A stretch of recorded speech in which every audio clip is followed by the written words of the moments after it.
Good morning. We are extremely pleased that you are here. It is good to come together for the purpose of co-creating. Do you agree? You are knowing what you are wanting. Desire is such a good thing unless you are contradicting it with disbelief. If you have a desire and it's fresh and new, and so you haven't practiced not believing it, then there's an exhilaration in it, isn't there? But if you have a desire that you've been wanting to come into physical fruition, you want it to manifest, and you've been holding that desire for a while and it doesn't seem to be showing up, then sometimes you get weary of holding the faith, because you, dear humans, are really focused on what you can see and hear and smell and taste and touch, as you really should be. You are extensions of source energy in this leading edge time and place, and this part of your non-physical consciousness that is focused here in your physical body is specifically focused here because you are powerful and genius creators who want creation to go to its fullest manifestation. There are a lot of creations that are happening in thoughts that you think. That's a creative flow. There are lots of energy streams. There's a lot of universal consciousness. But you are in these bodies at this time, in this place, because it was your intention in coming into this physical body to focus in such a way, to hold enough attention on a subject already flowing, that you could be the realizer of it, the see it, hear it, smell it, taste it, touch it, realizer of it. Sometimes as we visit with you, we can feel that you have a sort of dilemma within you that goes something like, shouldn't I be more spiritual, and shouldn't I think about more important things, and isn't the material world something that is lesser than, and shouldn't I care less about things and more about spirit, more about source? And we say, you really cannot separate yourself from the spirit, source, soul, God force that really is you. But it is our promise to you that you have come into this environment intending to bring all of that wisdom and clarity with you, and to explore this environment with all of the uniqueness that you all are. You have come for the joy of deliberate creation. You've come because from your broader perspective, that perspective that you held when you made the decision to flow into this physical body, from that perspective you knew that there was a perfect platform of balance into which you were being born, and you knew that there would be enough stability around you that just by your observation using your physical senses that you could get your footing. But you also knew that you would be unique, and that you would have experiences that would cause you to know what you don't want and therefore know what you do want. You knew that out of this life experience that you would come to personal preferences and conclusions and decisions and desires.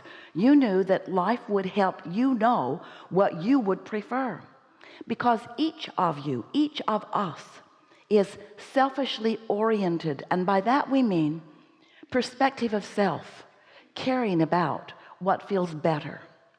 The most significant thing that we want you to remember is that as you came into this physical body, not all of you came. The larger part of you, this consciousness, this eternal you that is you, remains non-physically focused.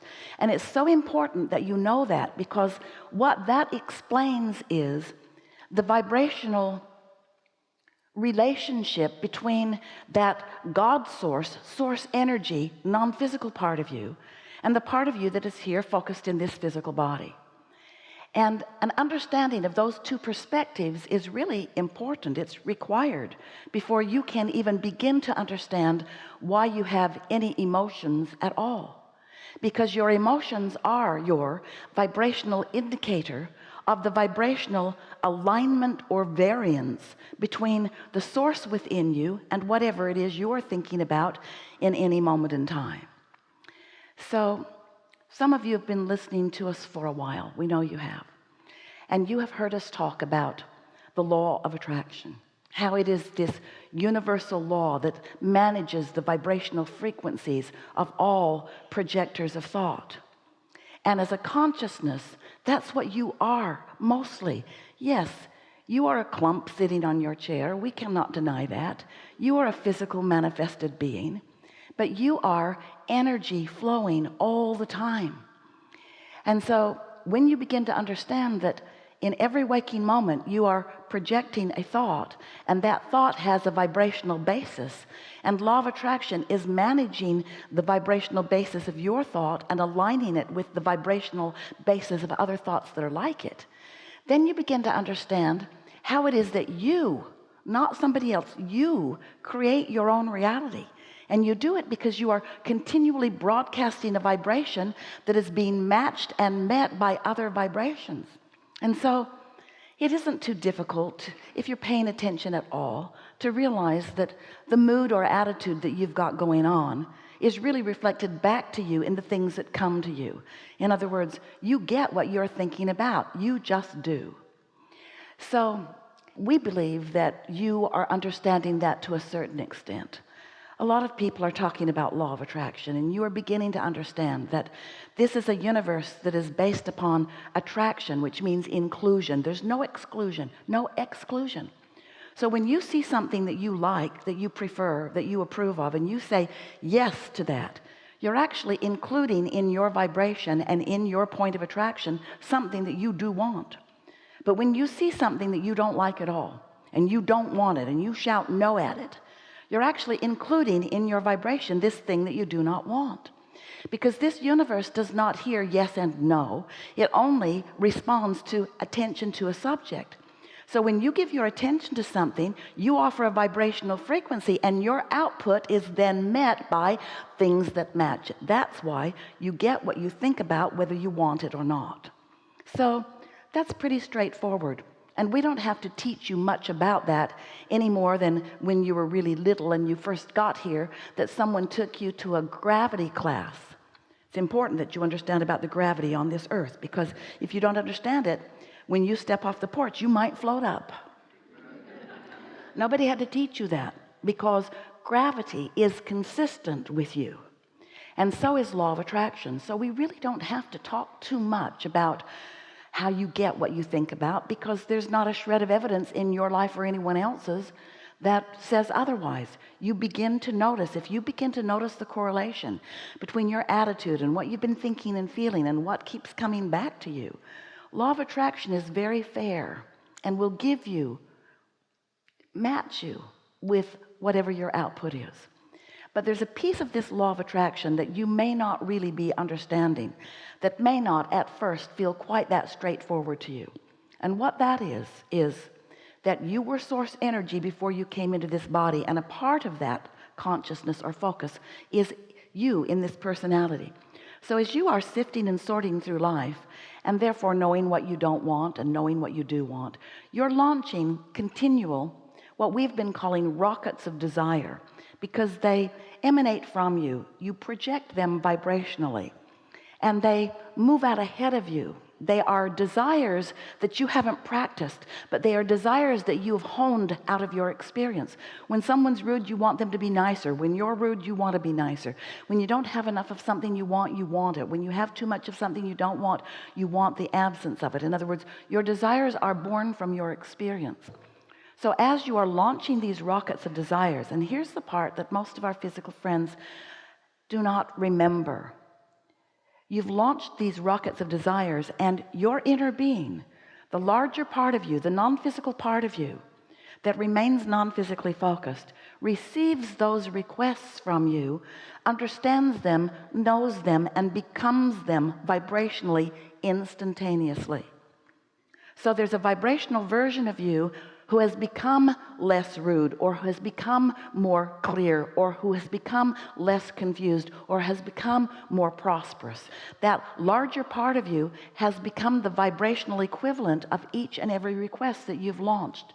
So much so that there is a vibrational body of work that you have done that is so available for you to understand, and available for us and your inner being to know, that we have entitled it your vibrational reality, because it is so real. A vibrational reality. We wanted you to understand it and to accept it. We even gave it the name the vortex. In other words, it's this vibrational reality that is the beginning of all things that you want. It's the vibrational version that will turn to thoughts, and thoughts to things. In other words, it's the way you create your reality. But you've got to understand and accept the existence of this vibrational becoming. And then you, in your physical form, you've got to figure out some way to consistently be a vibrational match to the vibrational reality that you have created, or else you will not be able to manifest the things that you want. But even more important than that, you will not be able to feel good, because you have expanded to a place that you must allow the rest of yourself to expand to too.